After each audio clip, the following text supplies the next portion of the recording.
hope you're doing good. Yes, I do.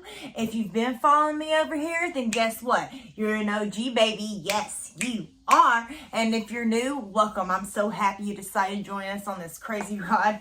And a crazy ride it is indeed. So today I bring you a story time, and we are in my office.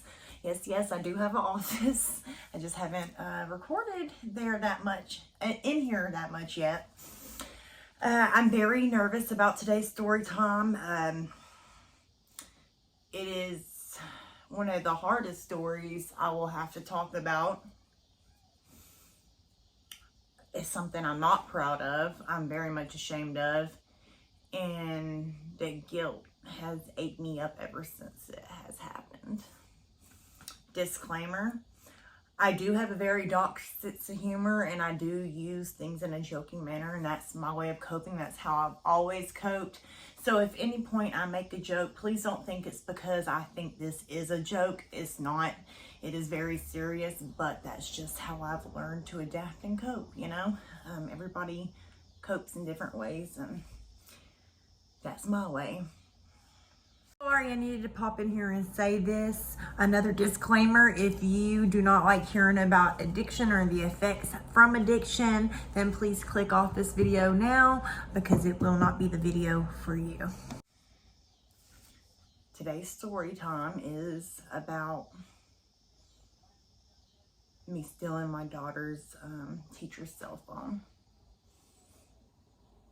Yeah, I know, you're probably thinking, what the fuck? I get it. Sorry about that. My dogs started barking at air. But, yeah, so I'm going to try to leave this as uncut as possible. I did have to call my husband to fact check some things because I cannot remember every little detail. And, I'm not going to pretend I can, because I can't. It's blurry. So I'm only going to speak on the parts I actually remember and how I remember it.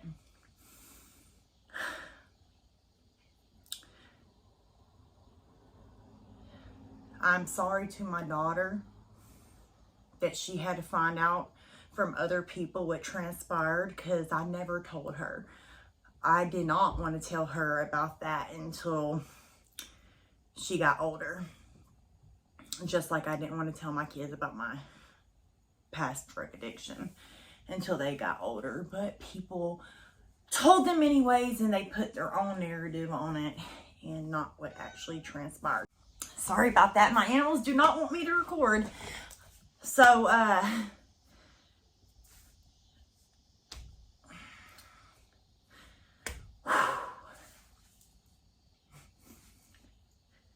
I know I'm going to have people who judge me. I'm already expecting that. Hell, I judge my own self every day. However, I was in active addiction, and I was not in my right state of mind. And that's not an excuse, but that's the reality of the situation. But like I was saying to my daughter, I am sorry that you had to find out like this. I'm not sure the version you got. I know it's probably nowhere near the truth.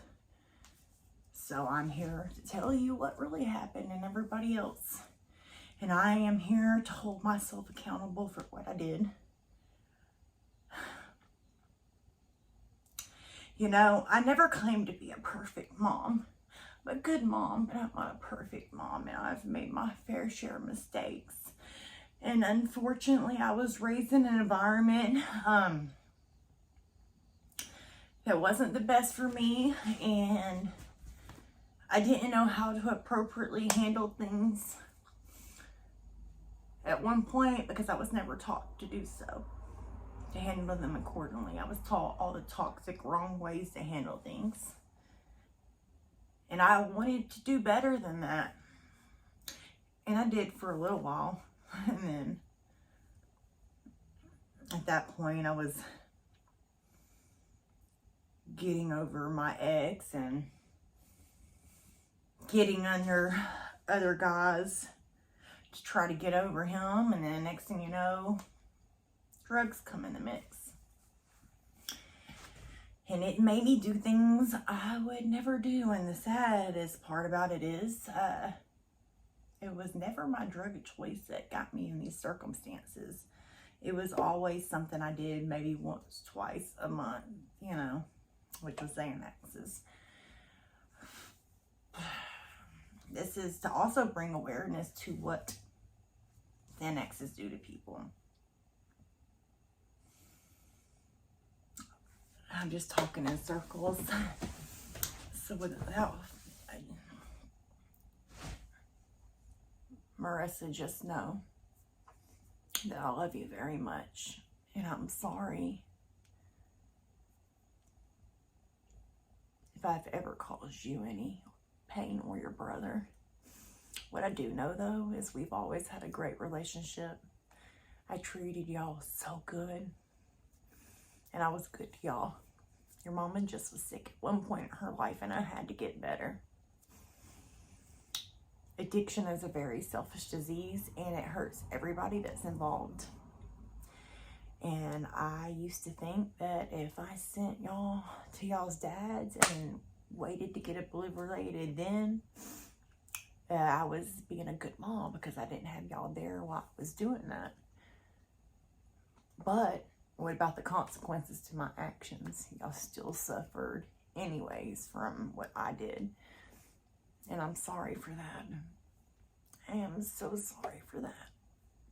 You had to hear horrible things about me from other people. You had to have my drug addiction rammed into y'all's head over and over again. No child should even have to worry about that. I promised myself I wasn't gonna be like that. It didn't happen. But I do believe it happened because I needed to be humbled and judge addicts. And I think I needed to go through that to understand my own mom and her struggles a lot more. And, you know, she wasn't raised under the best circumstances either. And, you know, each generation tries to do a little bit better, but somehow we still end up failing our children. But, you know, I did what I needed to do. And I got sober, and I might have relapsed before, but I got back up. I dusted my knees off, and I kept fighting, and that was for you and your brother, regardless of what y'all think I've been told. And I know before all this alienation stuff, we were closer than ever, even after all this had already transpired. And I told y'all the same thing then, that I wanted to wait until y'all got older to go into details. But I'm just so sorry. I truly am. And I love you and your brother very, very much. Without further delay, let's get into it. So, my daughter had this teacher, and I cannot remember what grade she was in. This happened in 2010 or 11. I'm not really sure.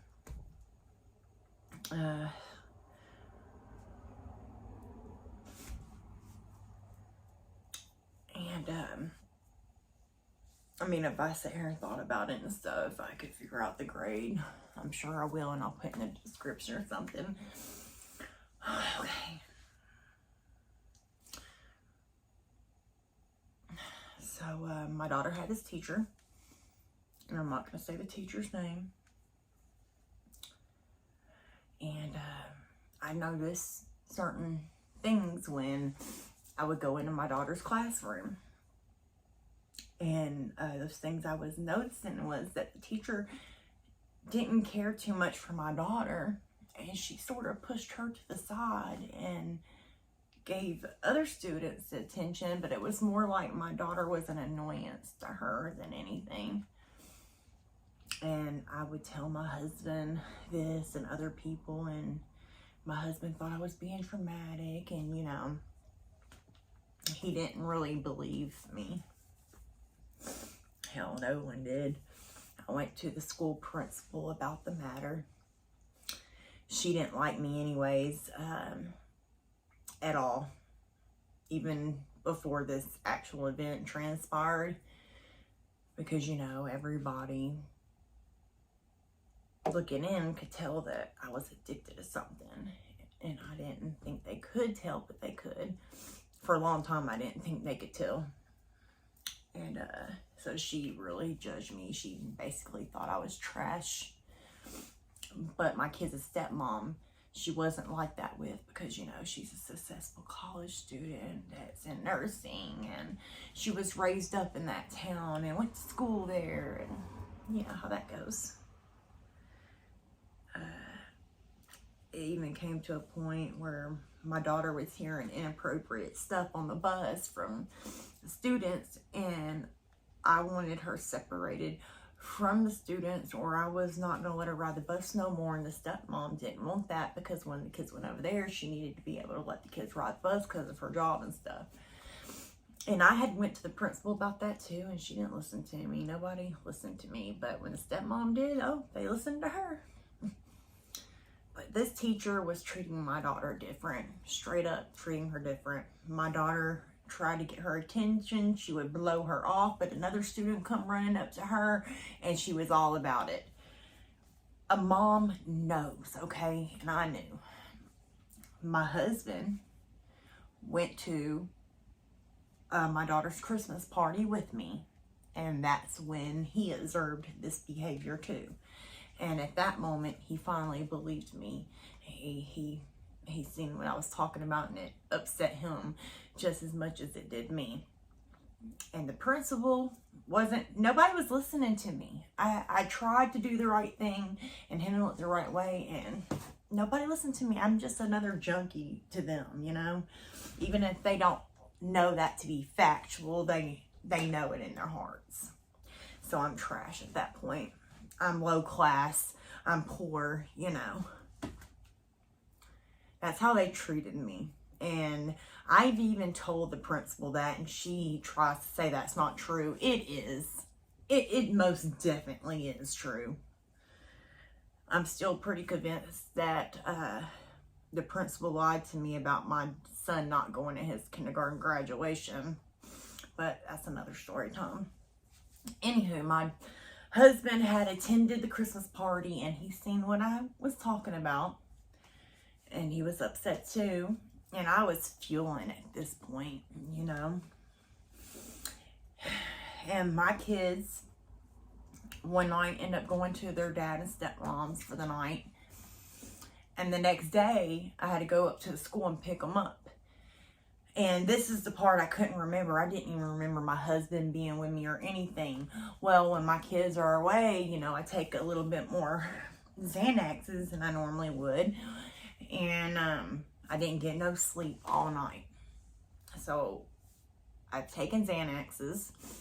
I haven't gotten any sleep most of the night. I think I ended up getting an hour or two of sleep before I had to get up, and then I ended up at the school, and I can't even remember the time.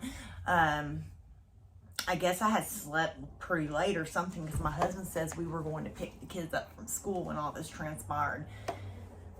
So I'd taken these Xanaxes. I ain't got much sleep. I wake up and I do my pain pill, and sorry y'all, I had to handle that. So I wake up and I do a pain pill, and I guess I'm still feeling the effects from the night before from the Xanax, but I don't think I am. I think I'm straight and narrow. I think I'm good. I think I'm sober. I feel sober at this point, but obviously I'm not, and that's how it always happens when you're on Xanaxes. And we go up to my kids' school, and like I said, some of this is real blurry, so I'm not going to sit here and pretend I remember every little detail, because I most definitely do not.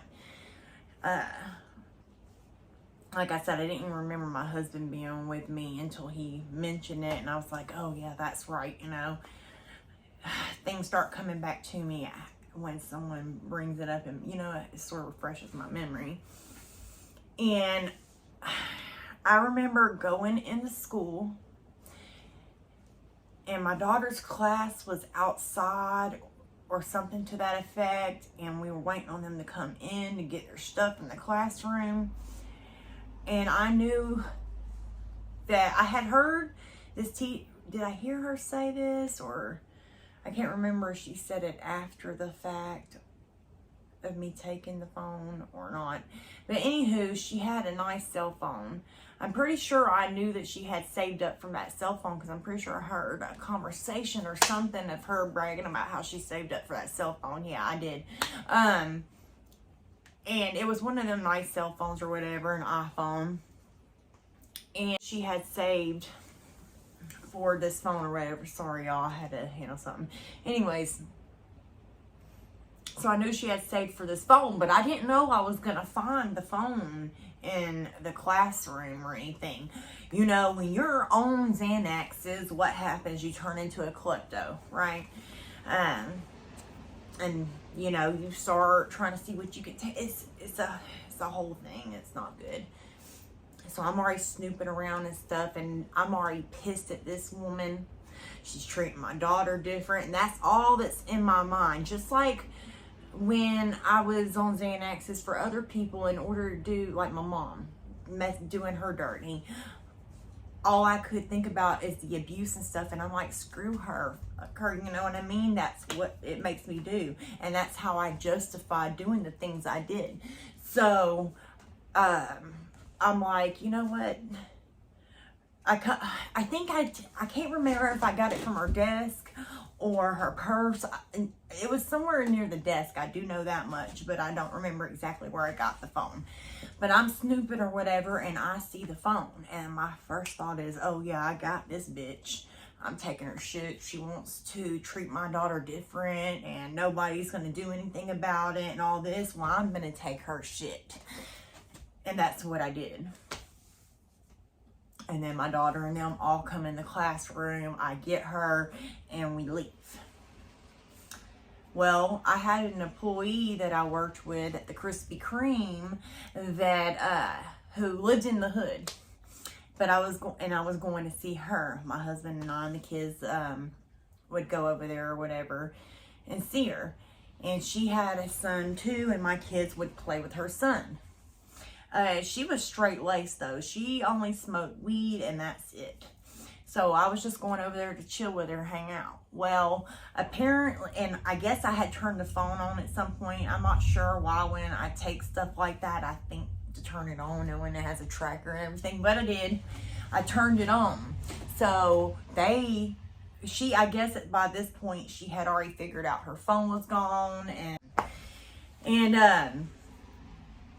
so I guess they had already figured all that out, so they pinged the phone, and I'm in the hood. So guess what they think? They think I'm down there trying to sell her phone to get drugs.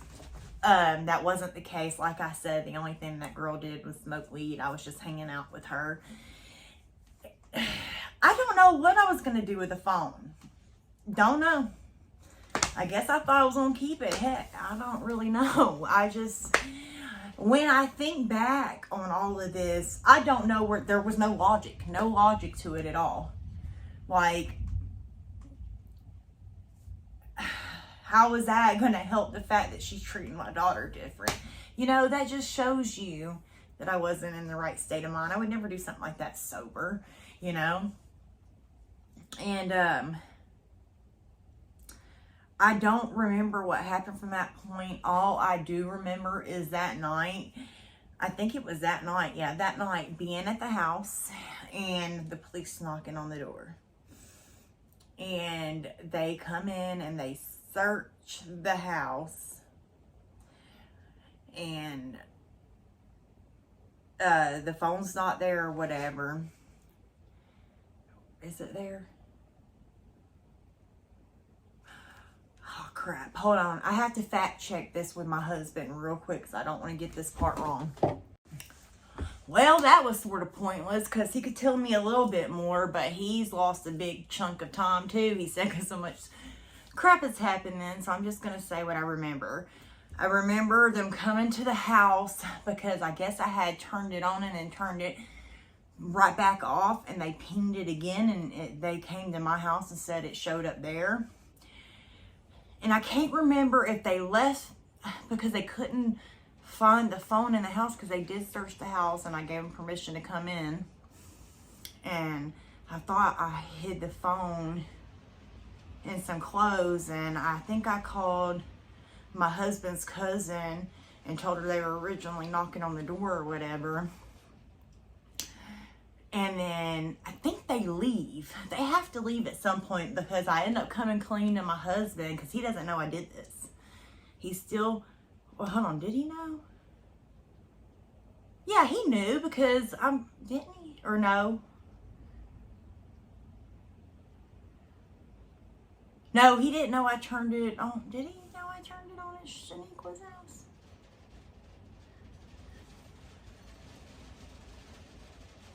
At some point, I came clean to my husband about it. I can't remember if it was before. Maybe it was after the police then showed up. I came clean to him about it. Either ways, at some point, I came clean to him about it.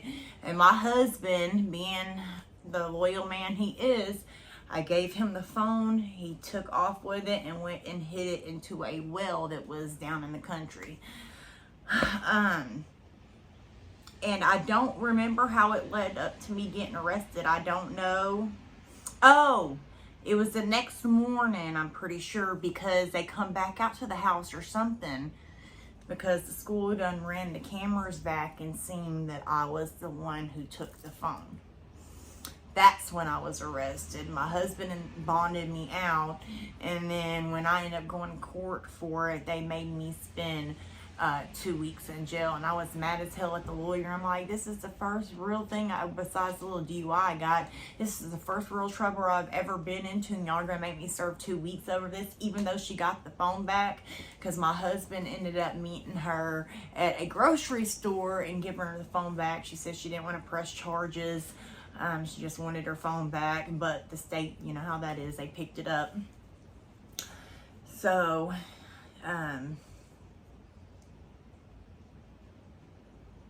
yeah. I wish I could give y'all a lot more detail, but I'm not going to sit here and add on fake details because I honestly can't remember everything to a T. And like my husband said, a lot of stuff has happened since. And, you know, Xanaxes will make you lose your memory to things. So, you know,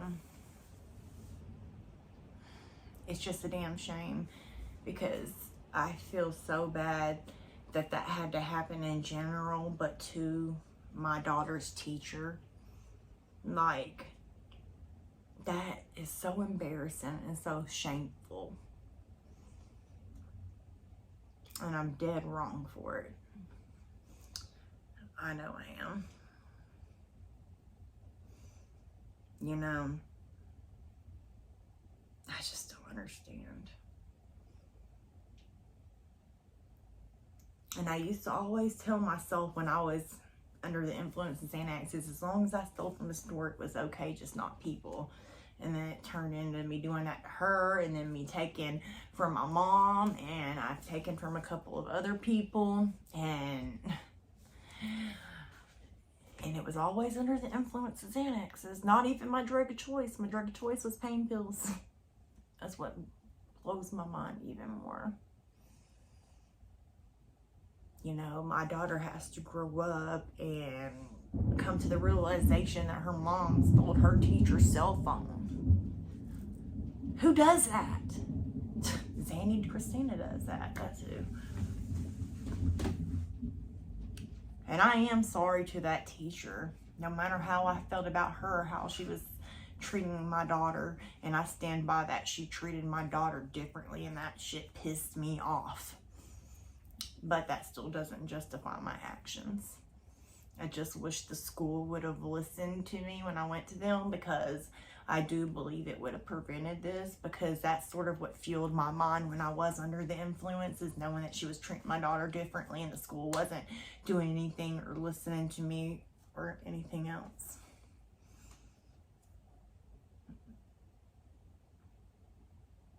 And I used to get so scared that someone at school was going to bring it up or something, because I didn't know if the parents had mentioned it in front of their kids. And they'd be like, oh, she's the one with the mom that stole the teacher's cell phone, you know? To my knowledge, that never happened. Because, you know, for a while after all it transpired, I'd, you know, talk to my daughter about things and just talk about class and stuff. She never mentioned anything like that happening. So I don't think it did, but it could have, you know. We do things that we would never do sober. I damn sure would never do that sober. It takes a lot for me to put this out there, because, like, what I did sucks.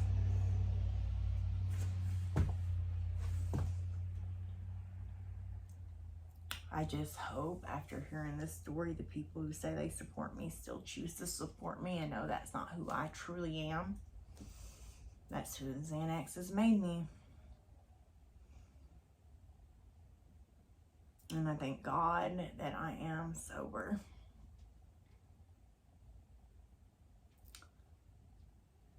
It doesn't take away what I did, though.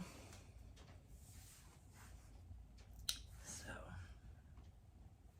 anywho, that's all there is to it. Again, Marissa, I am truly sorry.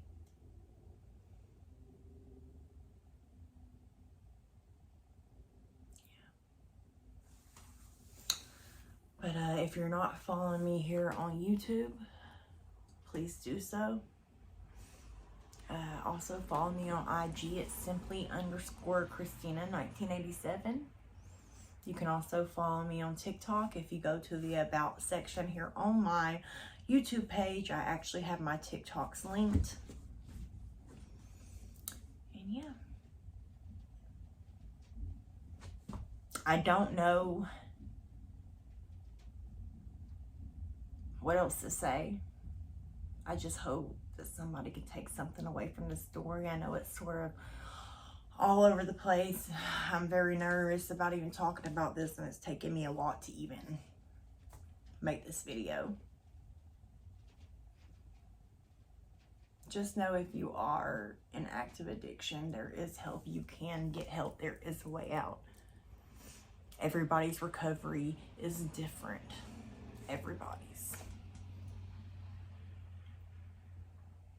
Do what you gotta do to get sober. I can't promise you it's gonna be easy, because it's not, but I can promise you it's damn sure worth it. Until next time, bye.